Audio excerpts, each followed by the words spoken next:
कहानी वाले बाबा।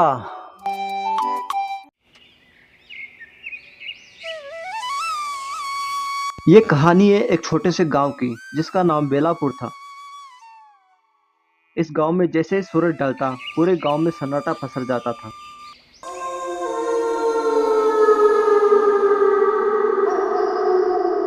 इस गांव में एक पुरानी हवेली थी। गांव के लोगों का कहना है कि इस हवेली में प्रेत आत्माओं का साया है।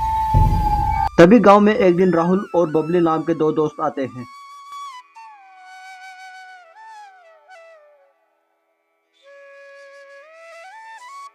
इसी गांव में राहुल के दादाजी का घर था। वे दोनों दादाजी के घर पहुंचते हैं। दादाजी राहुल को देखकर बहुत खुश होते हैं। अरे बेटा राहुल, तुम अचानक यहाँ कैसे? तुम्हारे मम्मी डैडी ने तुमको यहाँ कैसे भेज दिया? उनको तो गांव में रहना बिल्कुल पसंद नहीं है। नहीं दादाजी, ऐसी कोई बात नहीं है। वो तो मुझे और मेरी दोस्त को गांव घूमना था, तो मैंने सोचा क्यों ना अपने गांव ही चले।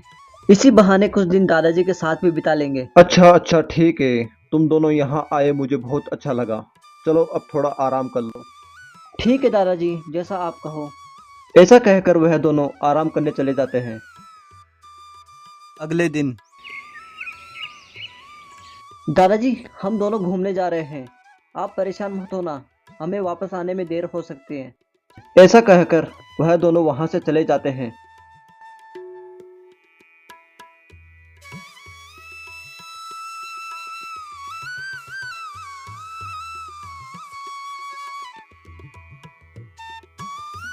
वे दोनों पूरा गांव घूमते हैं। घूमते घूमते उन्हें शाम हो जाती है और सूरज भी छिप जाता है। इतने में वो उस हवेली के पास पहुंच जाते हैं जिसमें आत्माओं का वास था।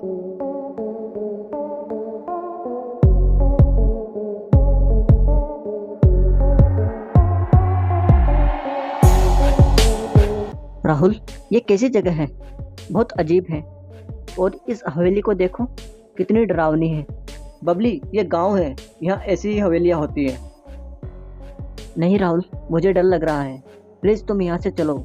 ओ बबली, तुम कैसी बात कर रही हो? भला हवेली से भी कोई डरता है? फिर भी तुम कहती हो तो चलो चलते हैं। तभी हवेली में से एक रोशनी दिखाई पड़ती है। राहुल उसे देख लेता है और वो दोनों वहां से चले जाते हैं। अगले दिन बच्चों, कैसा लगा अपना गांव? पूरा गांव घूमे या नहीं? दादाजी, अपना गांव तो बहुत ही अच्छा है, हमें बहुत मजा आया। सब कुछ कितना शांत है। बेटी बबली, तुम्हें हमारा गांव पसंद आया या नहीं? नहीं दादाजी, आपका गांव वाकई बहुत सुंदर है, लेकिन मुझे एक बात अजीब लगी। वो क्या बात है बेटी, मुझे बताओ। दादाजी, जब हम पूरा गांव घूम के उस हवेली के पास पहुंचे तो मुझे वो जगह सही नहीं लगी। मुझे वहाँ घबराहट महसूस हो रही थी।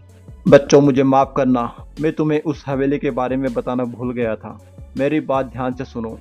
तुम दोनों जब तक यहाँ हो उस हवेली के पास भूलकर भी मत जाना, क्योंकि उस हवेली में प्रेत आत्माओं का वास है।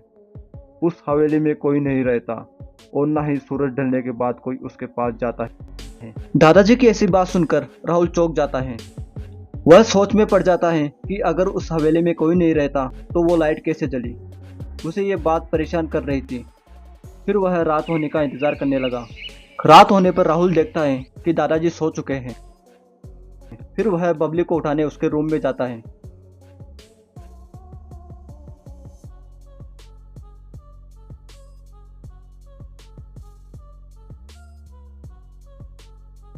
बबली, उठो उठो बबली। बबली राहुल की आवाज सुनकर उठ जाती है। राहुल, तुम यहाँ क्या कर रहे हो, वो भी इतनी रात को? बबली, चलो उस हवेली पर चलते हैं जहाँ हम कल गए थे। नहीं नहीं, मुझे वहाँ नहीं जाना, वहाँ मुझे डर लगता है।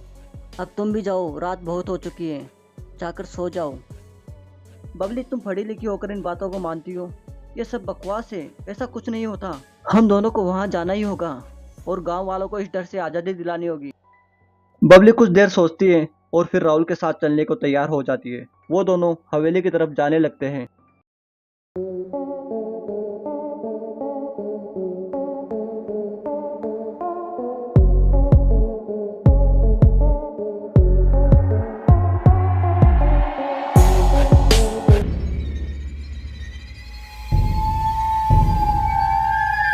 हवेली पहुंचने पर वे देखते हैं कि हवेली में फिर से लाइट जल गई है।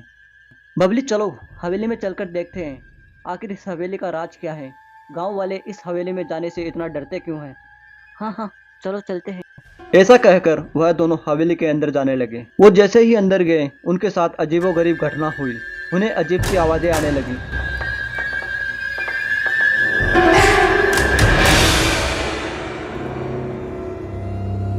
राहुल और उसकी दोस्त बबली ये सब देखकर डर गए। इतने में उनकी नजर वहां लगे शीशे पर पड़ी जिस पर कुछ लिखा था। राहुल ने उसे गौर से पढ़ा। मेरी मदद करो। राहुल ने हिम्मत करके कहा, तुम कौन हो, कहाँ हो, हमारे सामने आओ, हम तुम्हारी मदद करने की पूरी कोशिश करेंगे। इतने में उनके सामने वह आत्मा प्रकट हो जाती। राहुल और उसकी दोस्त बबली ये सब देखकर डर गए। मैं इस घर की मालकिन थी, मुझे धोखे से किसी ने मार डाला।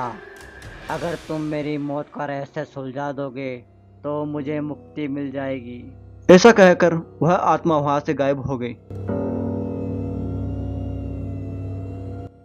चलो बबली इस आत्मा की मदद करते हैं।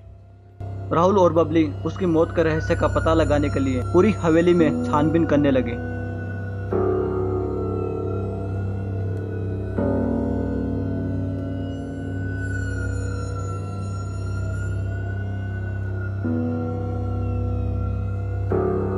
इतने में उनका ध्यान सीढ़ियों के पास पड़े उस खून पर पड़ता है। वो समझ जाते हैं कि यह खून उस आत्मा का ही होगा। तुम कहाँ हो, हमारे सामने आओ, देखो हमने तुम्हारी मौत के रहस्य को सुलझा दिया। तुमको किसी ने नहीं मारा, वो सिर्फ एक हादसा था जिस वजह से तुम्हारी मौत हुई। इतने में वह आत्मा फिर से प्रकट हुई। आज अगर तुम दोनों यहाँ नहीं आते तो शायद मुझे कभी मुक्ति नहीं मिल पाती। मैं हमेशा इसी हवेली में भटकती रहती। गांव वालों से कहना हो सके तो मुझे माफ कर दे, मेरी वजह से उन्हें बहुत तकलीफ हुई है। मैं जा रही हूँ, अब से ये हवेली और इसमें पड़ा सारा खजाना सब तुम दोनों का है। ऐसा कहकर आत्मा वहां से गायब हो गई। राहुल और बबली अपने दादाजी के साथ उसी हवेली में रहने लगे। गांव वाले भी अब निडर होकर रहने लगे। इस तरह राहुल और बबली के सास ने गांव को आत्मा के डर से मुक्ति दिलाई।